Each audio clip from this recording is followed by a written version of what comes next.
గురుమధ్యే స్థితం విశ్వం విశ్వమధ్యే స్థితౌ గురుః గురుర్విశ్వం న చాన్యోస్తి తస్మై శ్రీ సాయి గురవే నమః.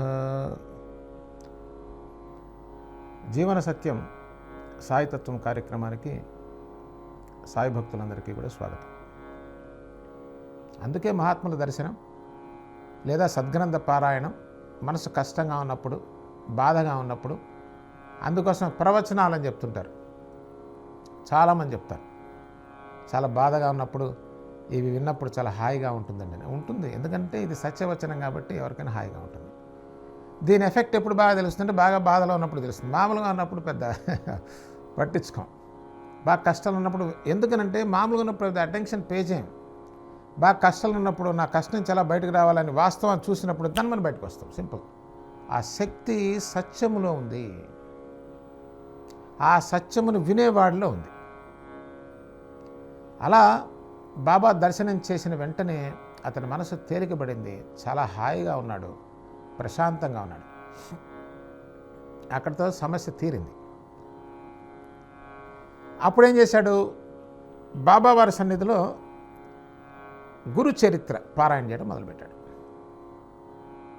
సాయిబాబా దగ్గర ఎప్పుడు మనకు తెలిసిందే, సాయి భక్తులందరికీ తెలుసు, కొత్త వాళ్ళకి తెలియని వాళ్ళకి. సాయిబాబా సన్నిధిలో ఏమి జరిగేది అంటే నిత్య సద్గ్రంథ పారాయణం జరిగేదండి. ఏకనాథ భాగవతం, జ్ఞానేశ్వరి, తర్వాత ఇట్లా గురు చరిత్ర పారాయణం, విష్ణు సహస్రనామ పారాయణం, భావార్థ రామాయణం, ఇట్లా ఈ సద్గ్రంథాలన్నీ కూడా సాటేవాడలోనే పారాయణ చేస్తుండేవారు. బాపు సాహెబ్ జోగ్ కానివ్వండి, వీళ్ళంతా కూడా చేస్తుండేవారు. దీక్షిత్ గారు చేసేవారు నిత్యపారాయణ గ్రంథం.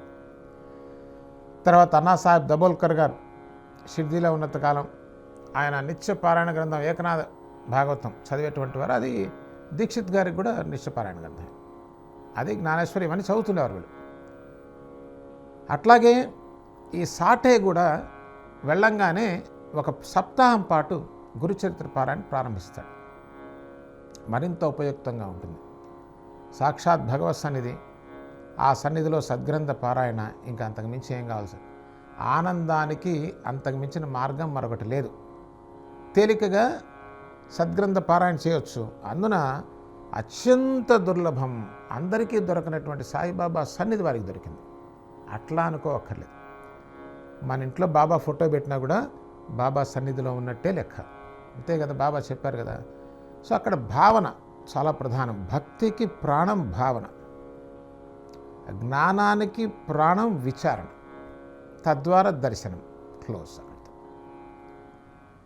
ఆ విధంగా భావన చేయొచ్చు మనం. బాబా భౌతికంగా మన దగ్గర లేరేమి, చాలా తప్పు ఆలోచన.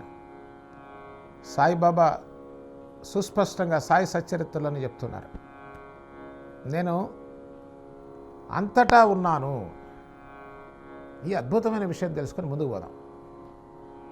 సాయి సచ్చరిత్ర చాప్టర్ 3 ఓవి 142 to 147 ఎంత అద్భుతమైన విషయాన్ని చెప్పారంటేనండి, అసలు మన సచ్చరిత్ర మొత్తం చదవక్కర్లేదు. అసలు ఓవి 142 to మనం ఈ 147, 148 వరకు చదివినట్టే మనకి పూర్తిగా అర్థమైపోతుంది. ఏమర్థమవుతుంది? సాయిబాబా వారు నిత్యం జపించే అల్లా మాలిక్ అంటే ఏంటి అర్థమవుతుంది. సాయిబాబా అసలు ఎవరు అనేది తెలుస్తుంది. అది మీకు ఇప్పుడు నేను మనవి చేస్తాను. సాయిబాబా చాప్టర్ 3 అండి చెప్తున్నారు. ఒకరోజు మధ్యాహ్నం హారతి అయిపోయిన తర్వాత భక్తులకు చెప్తున్నారు, నీవు ఎక్కడికైనా వెళ్ళు, నీవు ఎక్కడికి వెళ్ళినా, ఎక్కడున్నా, ఏం చేస్తున్నా, నీవు చేసే ప్రతి చర్య నాకు తెలుస్తుంది అని నీవు జ్ఞప్తి పెట్టుకో. 142 ఓవి